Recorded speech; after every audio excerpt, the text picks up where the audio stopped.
And ఇప్పుడు director యాటా Satyanarayana గారు to please speak. అందరు వెళ్ళే టైంకి మైక్ చేతులు పెడితే ఏం చేయను నేను. అందరికీ గుడ్ ఈవినింగ్. ఒక ఇద్దరు ముగ్గురు ఆర్టిస్టులు కింద ఉండిపోయారు. సత్యం, శ్రీవాణి, సంజయ్, కొంచెం మీరు కూడా పైకి రండి.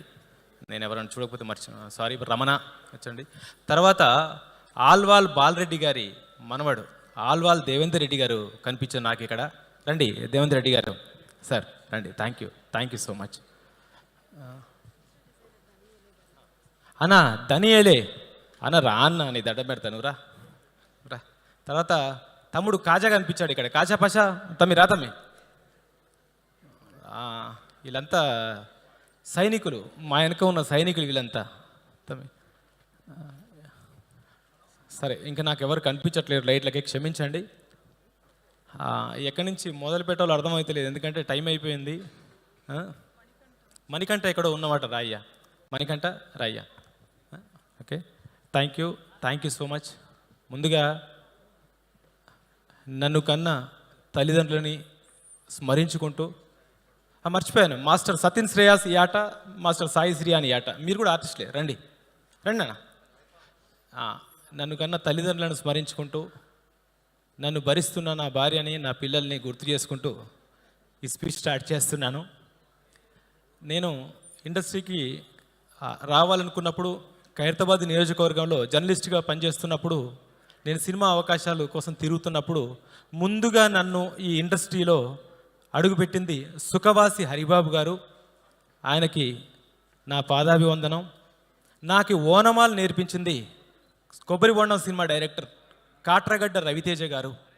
ఆయనకి నా పాదాభివందనం.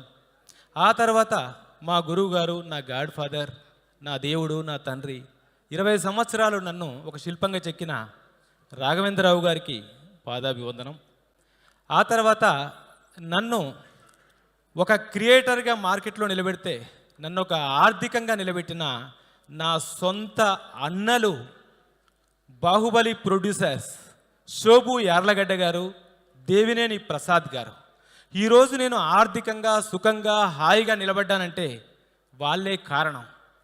శోభు గారు, ప్రసాద్ గారు ఫస్ట్ ఇండస్ట్రీకి వచ్చినప్పుడు మా రాఘవేంద్రరావు గారు, అరే నా మేనల్లుడు రా, కొంచెం జాగ్రత్త అని నాకు జాగ్రత్తలు చెప్పారు ఆయన గురించి. పల్లకిలో పెళ్లి కూతురు అని ఒక సినిమా చేసినప్పుడు మేము ట్రైన్లో వెళ్తూ ఉంటే, నేను, సుచిత్ర మేడం, శోభు గారు, అన్నం వచ్చిన తర్వాత ఎవరో అందించే వాళ్ళు 2 ప్లేట్లు ఇచ్చారు. ఒక ప్లేట్లో సుచిత్ర మేడం తింటున్నారు, ఇంకొకే ప్లేట్ ఉంది. శోభు గారు, మా ప్రసాద్ గారు, రావయ్యా ఏం కాదు అని చిన్న ప్లేట్లో అటు నుంచి ఆయన, ఇటు నుంచి నేను తింటూ రాజమండ్రి, విజయవాడ వరకు వెళ్ళిపోయాం. రాఘవేంద్రరావు గారి అక్క కొడుకేనా ఈయన, లేకపోతే నా అన్నన అనుకున్నాను. నిజంగా నాకు వాళ్ళు తోబుట్టువులే. ఆ తర్వాత నేను ఒక క్రియేటర్గా, నేను ఒక మార్కెట్లో మంచి పేరు సంపాదించుకున్నాక మళ్ళీ నాకు పరిచయమైన నా పెద్దన్న గూడూరు నారాయణ రెడ్డి గారు, నువ్వు క్రియేటర్గా నిలబడ్డావు, ఆర్థికంగా నిలబడ్డావు, కానీ నీ గోల్ని నిరూపించుకోవాల్సిన అవసరం ఉంది. కాబట్టి నాకు అసలు సినిమాలంటే ఇష్టమే లేదు, నాకు సినిమాలంటే కోపం, చికాకు, అయినా సరే మనం ఒక సినిమా చేద్దాం, మన చరిత్ర చేద్దాం, మన ఘన చరిత్ర చేద్దాం, మన ప్రాంత చరిత్ర చేద్దాం, తెలంగాణ చరిత్ర చేద్దాం, హైదరాబాద్ సంస్థానంలో జరిగిన అన్యాయాల మీద సినిమా మనమే చేద్దాం అని నాకు అవకాశాన్ని కల్పించి, ముందు 10 కోట్లు 12 కోట్లు ఇస్తాను, అంతకంటే ఎక్కువ ఇవ్వను అన్న గూడూరు నారాయణ రెడ్డి గారు నా పక్కకు కూర్చొని డైరెక్షన్ చేస్తుంటే స్క్రీన్లో చూస్తూ, లేదు నాకు క్వాలిటీ నచ్చట్లేదు, నా చరిత్ర క్వాలిటీగా కనిపించాలి, నా చరిత్ర ప్రపంచ దేశాల్లో వినిపించాలి, నువ్వు డబ్బుకెక్కడ భయపడకు అని ఆ రోజు నుంచి ఈ రోజు మార్నింగ్ వరకు ఎక్కడి నుంచి 10 రూపాయలు వచ్చిన సినిమాకే పెట్టాడు తప్ప ఇక దేనికి పెట్టలేదు. అందుకనే ఈరోజు ఈ సినిమా ప్రపంచ జనాభా గుండెల్లో హైదరాబాద్ చరిత్రను మారుమోగించబోతుంది. No doubt. చూడండి, ఇదొక సునామీ, ఒక సునామీలాగా చరిత్రలో నిలబడిపోతుంది. సినిమా చరిత్రలో, ప్రపంచ సినిమా చరిత్రలో ఉండే 10 సినిమాల్లో రజాకార్ ఒక సినిమా కాబోతుంది. అది సత్యం. నేను డైరెక్టర్ అయినందుకు చెప్పట్లేదు.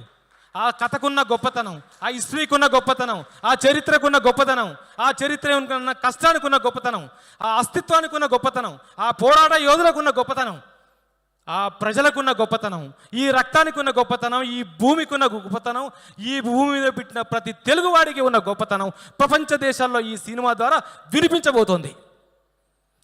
ఇంకా ఇంకా నాకు చాలా స్పీచ్ ఇవ్వాలని ఉంది, చాలా చెప్పాలని ఉంది. బట్ అందరూ నిల్చొని ఉన్నారు, వెనక నుంచి నాకు గన్లు పెట్టారని భయం వేస్తుంది. అన్న మీరందరూ ఇక్కడికి వచ్చారు. నాదేంటంటే 2 సంవత్సరాలు పడ్డ కష్టం, 2 సంవత్సరాలు వీళ్ళంతా సైన్యంలాగా నన్ను నడిపించిన కష్టం. కాబట్టి నేను అందరినీ గుర్తు చేసుకోకపోతే నేను చరిత్రహీనుడిని అవుతాను. కాబట్టి నన్ను క్షమించండి, కాసేపు మిమ్మల్ని నిల్చోబెడతాను.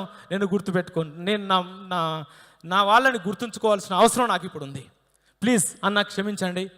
ముఖ్యంగా ఇక్కడికి మమ్మల్ని ఆశీర్వదించడానికి వచ్చిన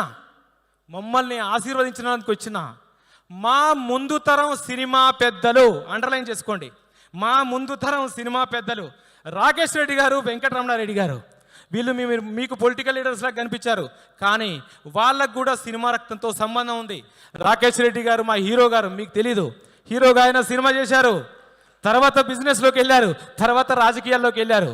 అన్న ప్రేమకైది సినిమాలో చేయాల్సింది, కానీ ఆయనకు సినిమా కంటే అక్కడ దాకా వచ్చి నటించే టైంకు నాకు ఇది కాదు ప్రజాసేవ కావాలనుకున్నారు. అందుకనే ఒక్క రూపాయి పోయకుండా, ఒక్క ముక్క వేయకుండా, ఒక్క సారబోటు వేయకుండా 2000 మంది మహిళల్ని రోడ్డు మీద నిల్చోబెట్టి వాళ్ళ ఇంటిని రోడ్డు కోసం దానం చేసి 2 సీఎంలని ఓడించి కామారెడ్డిలో ఈరోజు ఎమ్మెల్యే గెలిచారు. కాబట్టి ఇంత పెద్ద మేధావులు, తర్వాత శోభాలత గారు, ఈరోజు శోభాలత గారు హైదరాబాద్ ఓల్డ్ సిటీలో కాషాయపు జెండా రెపరెపల్ని వినిపించబోతున్నారు. అలాంటి శోభాలత గారి ఆశీర్వాదం. తర్వాత మా నారాయణమూర్తి అన్న సినిమాలు చూస్తూ పెరిగాను, నారాయణమూర్తి అన్న ఆవేశాన్ని చూస్తూ పెరిగాను. అందుకే ఇప్పుడు నాకు ఆవేశం వస్తూ ఉంది. నారాయణమూర్తి అన్న ఎర్ర సైన్యం సినిమా మీద నా జర్నలిస్ట్గా ఉన్నప్పుడు నేను ఆ సినిమా రివ్యూ రాశాను. ఆ తర్వాత మీరందరూ కొందరు గుర్తించలేకపోయారు. నారాయణమూర్తి అన్న వీర తెలంగాణ అనే సినిమా చేశారు. ఆ వీర తెలంగాణ సినిమా చరిత్ర కూడా ఈ రజాకార్ చరిత్రనే, ఈ కాసిం రజ్వీ చరిత్రనే, ఈ నైజాం చరిత్రనే, ఈ హైదరాబాద్ చరిత్రనే. అది నారాయణమూర్తి అన్న ఉన్న గొప్పతనం. తర్వాత ఇక్కడ ఉన్న వాళ్ళందరూ, మా ఆర్టిస్టులు అందరూ, తర్వాత మర్చిపోయాను మా ఆల్వాల్ దేవేందర్ రెడ్డి గారు, ఇతను ఆల్వాల్ బాలరెడ్డి గారు, మీరు పాటలు విన్నారు. అందులో ఆల్వాల్ బాలరెడ్డి గారి మనవడు. నాకు ఫోన్లో మాకు ఇంతవరకు పరిచయం లేదు, నేను కూడా ఈరోజే చూస్తున్నాను, కానీ ఫోన్లో మాకు పరిచయం, నాకు చాలా సలహాలు ఇస్తుండేవారు. తర్వాత మా సురేష్ కొచ్చాటిల్ గారు, మా రెడ్డి గారి కథ వినగానే ముందు చెప్పించిన వ్యక్తి సురేష్ కొచ్చాటిల్ గారికి. ఆయన నా కథ విని నాకు అప్రిషియేట్ చేశారు, నా సినిమా ముందు కదలడానికి ఆయన సహకరించారు. తర్వాత శ్రీరామ్ గారి జర్నలిస్ట్ గారు, ఆయన నాకు సపోర్ట్ చేశారు. వీళ్ళ తర్వాత నేను కథ అనుకున్నప్పుడు నాకు చిన్ననాటి మిత్రులు టీవీ రైటర్స్ ఉండేవాళ్ళు, శ్రీకాంత్ సత్యం అని, వాళ్ళు నాకు మొదట్లో హెల్ప్ చేశారు. ఆ తర్వాత నా డైరెక్షన్ డిపార్ట్మెంట్, నా సైన్యం, మహిదర్, హేమంత్, శివ, శ్రీను, రాజు, ఈశ్వర్ రెడ్డి, గుహన్, ఒక అమ్మాయి ఒక 2 నెలలు వచ్చి చేసి వెళ్ళిపోయింది, రాఘవి, అందరూ నా సైన్యం నాకు హెల్ప్ చేశారు, నా వెంట నిలబడ్డారు. ఆ తర్వాత మా ఆర్ట్ డిపార్ట్మెంట్ మన తిరుమల, తర్వాత అతని పేరు అతని మధ్యలో వచ్చి వెళ్ళిపోయారు, బంగారు రాజు. తర్వాత costumes Seenu, costume to designer Pooja, తర్వాత మేకప్ మా నల్ల శ్రీను, మా సాయి, తర్వాత మా ఎడిటర్ తమిరాజు, తారక్, మా మ్యూజిక్ బీమ్స్, కింగ్, ఈరోజు సినిమాకి కింగ్ అతను. ఎంత రాక్షసుడంటే నేను కాపీ అందించాలి, కాపీ వెళ్తుందో లేదో నేను టెన్షన్ పడుతుంటే అర్ధరాత్రి నేను, తమ్మిరాజు, నా టీము, నా మేనేజర్స్ అందరు కూర్చొని వర్క్లో ఉంటే, సార్ ఒక్క నిమిషం ఆగండి నేను మళ్ళీ పాడిస్తానని 1 గంటకు 4 కోరస్ ఆర్టిస్టులను పిలిపించి పాడించబోతుండగానే ఆ సిస్టమ్ ఆగిపోయింది. అప్పుడు నైట్ ఇంకొక స్టూడియో బుక్ చేసి అక్కడికి వెళ్ళి మళ్ళీ పాడించి మొత్తం నిన్న నైట్ దాకా నన్ను సంపుకు తిన్నాడు. సూపర్ ఆర్ఆర్ ఇచ్చాడు బీమ్స్. వాళ్ళ మేనేజర్ మాల్య అడిగడుగున నాకు గుర్తు చేస్తూ నాకు సపోర్ట్ చేస్తూ ఉండాడు. ఇంకొక విషయం, అక్కడ సౌండ్ ఇంజనీర్ మస్తాన్ అలీ, ఒక ముస్లిం బిడ్డ. ఎంత విషయం ఉంది ఆ అబ్బాయిలో, ఎంత టాలెంట్ ఉందంటే బీమ్స్ కూడా అప్పుడప్పుడు సలహాలు ఇస్తాడు, అంత గొప్పడా కుర్రాడు. అట్లా ఆ తర్వాత ఎడిటర్ తమిరాజు గారు ఇప్పుడు రాజమౌళి గారితో మహేష్ బాబు సినిమా చేస్తున్నారు. నాకు అడుగడుగున సపోర్ట్ చేశారు. ఆ తర్వాత నా ఆర్టిస్టులు రాజార్జున్ గారు, తేజ్ సప్రో గారు, మకరంద్ దేశపాండే గారు, తర్వాత బాబీ సింహ గారు, వేదిక గారు, తర్వాత అనుశ్రియ త్రిపాఠి గారు, ఇంద్రజ గారు, అనసూయ గారు, ప్రేమ గారు, చందు నాయర్ మలయాళ ఆర్టిస్టు, అందరూ ఇక్కడున్న మా సత్యం, మా శ్రీవాణి, తర్వాత మణికంఠ, రమణ, సందీప్, సారీ, అందరూ కూడా ప్లీజ్, నేను ఎవరైనా మర్చిపోతే నన్ను క్షమించండి. అందరూ నాకు సహాయం చేశారు. తర్వాత ఇంకా నాకు గొప్పగా ఫీల్ అయింది ఏంటంటే, రావి నారాయణ రెడ్డి గారి మనవరాలు, మా ఆడపడుచు, మా భువనగిరి ఆడపడుచు ఈరోజు ఇక్కడికి వచ్చి మాకు ఆశీర్వదిస్తున్నారు. నాకు చాలా చాలా హ్యాపీగా ఉందమ్మా. Thank you so much. తర్వాత మా డిజైనర్ ధనీ ఏలే నేను 10th క్లాస్ చదువుకునేటప్పుడు మా ఊర్లో మా అక్కని పెళ్లి చేసుకున్నాడు. ఇప్పుడు నా సినిమాకి డిజైన్ చేస్తూ నన్ను మార్కెట్లో నిలబెడుతున్నాడు. అన్న థ్యాంక్ యూ సో మచ్. ఆ తర్వాత నా తమ్ముడు కాజా పాషా, నా ఇంట్లో నా రూమ్లో ఉంటే నా రూమ్ అంతా కడిగిచ్చా ఒకరోజు. తమ్మి నా రూమ్ అంతా కడుగు అని. కడిగితే రూమ్ కడగడం మానేసి నంది అవార్డు పెట్టుకొని కూర్చున్నాడు ముందు. ఏం తమ్మి అంటే, నాకు ఎప్పుడు వస్తుందో అన్న నంది అవార్డు, వస్తే బాగుండు అనుకున్నాడు. కట్ చేస్తే 3 సంవత్సరాలలో 3 నందులు కొట్టాడు తమ్ముడు నాటకంలో. ప్రతి డైలాగ్ ఎక్కడ నాకు భాష పోతుందో, భాష రాదు అని నా తమ్ముని నా పక్కకు పెట్టించుకున్నాను. తర్వాత అక్కడ సౌండ్ ఇంజనీర్ దేవేందర్ అడుగడుగున తెలంగాణ స్లాంగ్ నాకు వినిపిస్తూ నాకు చేశాడు. ఆ తర్వాత ఇక్కడ అందరూ హిందూ ముస్లిం అంటారు. నాకు సగం ఈ సినిమాకి సహాయం చేసింది ముస్లింసే. అజీజ్ బాషా నిజాంకు డబ్బింగ్ చెప్పాడు, సూపర్ డబ్బింగ్ చెప్పాడు. షోయబుల్లా ఖాన్ క్యారెక్టర్కి చేశారు. ఆ తర్వాత నజీర్ జూనియర్ ఆర్టిస్ట్ ఏజెంటు, ఇట్లా అందరూ నాకు ఈ సినిమాలో 20% ముస్లిమ్స్ నాకు హెల్ప్ చేశారు. కాబట్టి మా అందరి సినిమా ఇది. ఇలా చాలా మంది నాకు సపోర్ట్ చేశారు. నేను ఎవరినైనా ఏ ఒక్కరినైనా మర్చిపోతే నన్ను క్షమించండి. లేట్ నైట్ అయింది కాబట్టి పరిగెత్తుకుంటూ మాట్లాడుతున్నాను. ఇక్కడ ఫైనల్గా ఒక విషయం చెప్పాలి.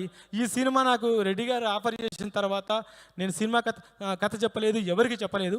చెప్పిన తర్వాత సారీ నేను మర్చిపోయాను. నా మేనేజర్స్ స్టార్టింగ్ రాము దగ్గర నుంచి అరవింద్, వెంకట్, స్వామి, నాగార్జున, ఏడుకొండలు, రామ్జీ, అబ్బాయి మాలేసుకున్న అబ్బాయి రాజు, వెంకట్, వీళ్ళందరూ అడుగు నాకు సపోర్ట్ చేశారు. తర్వాత మా అంజిరెడ్డి నాకు ఒక రైట్ హ్యాండ్ లాగా, ఒక పిల్లర్ లాగా వెనక నాకు ఏ టెన్షన్ వచ్చినా కూడా, రెడ్డి గారు ఏ టెన్షన్ పడ్డా కూడా మా ఇద్దరి మధ్యలో ఒక అనుసంధానం చేస్తూ ఈ సినిమాను ముందుకు నడిపించాడు. ఇంకో గొప్ప విషయం, ఇక్కడ గొప్ప వ్యక్తి గురించి చెప్పాలి. మా ప్రణయ్ గోల్డ్ స్పూన్తో పుట్టిన బిడ్డ, మా నారాయణ రెడ్డి గారి ఏకైక ముద్దుల బిడ్డ. ఎంత హాయిగా, ఎంత హ్యాపీగా ఇలా జల్సాలు చేసుకుంటూ తిరగచ్చు. మా ప్రణయ్కున్న గొప్పతనం ఏంటంటే, ఈ సినిమా సబ్జెక్ట్ని మొత్తం వంట పట్టించుకొని ఈ సినిమాతో పాటు ఈ చుట్టూ చరిత్రను కూడా వంట పట్టించుకొని ఎక్కడికి వెళ్ళినా తను చెప్పేస్తుంటాడు. నన్ను పక్క అంకుల్ మీరు నన్ను అంకుల్ అంటాడు. ఎందుకంటే మేమిద్దరం అన్నదమ్ములాగా ఉంటాం కాబట్టి ఆయన నన్ను అంకుల్ అంటాడు. నిజానికి ఆయన నా తమ్ముడు లాంటివాడే. అట్లా ఎక్కడికి వెళ్ళినా, ఈవెన్ సెన్సార్ ఆఫీస్కి మేమిద్దరం వెళ్తే మేడంకి తెలుగు రాదు, నాకు ఇంగ్లీష్ రాదు.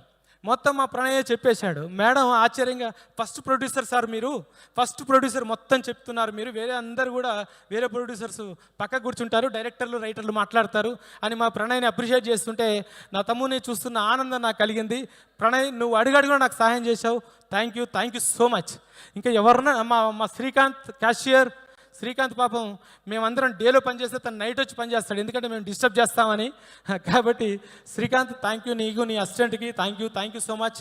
నాకు అన్నం పెట్టిన మా సూర్య, మా చందుగాడు, నా డ్రైవర్ రాజు, ఇంకొకరు, అందరిని మర్చిపోతే ఐఎమ్ సారీ, ఏమీ అనుకోద్దామా. అందరికీ నా థ్యాంక్స్. మీరు లేకపోతే ఈ సినిమా లేదు, నేను లేను. Thank you so much. అదే బాయ్స్. ఇంకా నా ఫ్యామిలీ గురించి చెప్పాలి. ఒక్క క్షణం చెప్పి నేను ఆగుతాను. ఈ సినిమా వచ్చిన తర్వాత, నేను సినిమా కమిట్ అయ్యి షూటింగ్కి వెళ్ళేంతవరకు మా ఆవిడకి చెప్పలేదు. ఎందుకంటే మా ఆవిడ కొంచెం మోడర్న్ థాట్స్తో ఉంటుంది. ఈ ఊర్లు కష్టాలు ఇవన్నీ చెప్తే ఎంతవరకు ఉంటుంది ఏంటో తెలియదు. కానీ ఒకానొక రోజు నిదానంగా రెడ్డి గారు ఫోన్ చేశారు. నైట్ 11:30కో 12కో మాట్లాడుతుంటే, ఏంటి అంటే, రెడ్డి గారు నేను సినిమా చేస్తున్నావు రజాకార్ అన్న, టైటిల్ బాగుందే అన్నది. అనగానే ధైర్యం వచ్చింది. ఓకే, ఈ అమ్మాయి కూడా నచ్చుతుంది, నాకు టెన్షన్ లేదని. ఆ తర్వాత నిజానికి ఇంతవరకు కథ చెప్పలే నేను, ఎందుకంటే ఇంతవరకు కథ చెప్తే మళ్ళీ లీక్ చేస్తుందని భయంతో, యాంకర్ కదా తను మళ్ళీ తన ఛానల్లో రాసుకొని మా ఆయన ఈ కథ చెప్తున్నా చెప్పలేదు. అయితే పోస్టర్ రిలీజ్ అయిన తర్వాత ఒక చిన్న ఇన్సిడెంట్ జరిగింది. ఇంతవరకు ఎవరికి చెప్పలేదు. కొన్ని బెదిరింపు మెసేజ్లు వచ్చినాయి, కొన్ని ఇలా వచ్చినాయి. అప్పుడు కొంచెం భయపడ్డది ఆ అమ్మాయి. ఏంటి ఇలా జరుగుతుంది అన్నది. ఏమవుతుంది సోని, చనిపోతాం అంతే కదా అన్న అనగానే ఒక్క క్షణం ఇలా అటెన్షన్గా చూసింది. అవసరమా అన్నది. అవసరమే సోని, నా గోల్ సినిమా, జీవితం అంతా ఎంజాయ్ చేశాను, నేను చేయాల్సింది సినిమా ఒకటే. సినిమా వచ్చింది, తర్వాత నా బాధ్యత చెప్పే అవకాశం వచ్చింది, నా చరిత్ర చెప్పే అవకాశం వచ్చింది. కాబట్టి నేను ఈ సినిమా చేస్తున్నాను. ఏ ఫోన్లు వచ్చినా, ఏ బెదిరింపులు వచ్చినా నేను భయపడను, నాకు నీకు సపోర్ట్ కావాలి అన్న. అంటే నీ గోలే అది కదా, అది లేకపోతే నీ గోల్ రీచ్ అవ్వవు కదా.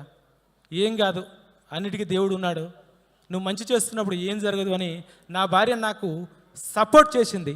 నిజంగా తను సపోర్ట్ చేయకపోతే నేను భయపడేవాడినేమో, నా పిల్లలు ఏంటి, నా ఫ్యామిలీ ఏంటి అని భయపడేవాడినేమో. అఫ్కోర్స్ మా నాన్న పెంచిన రక్తం,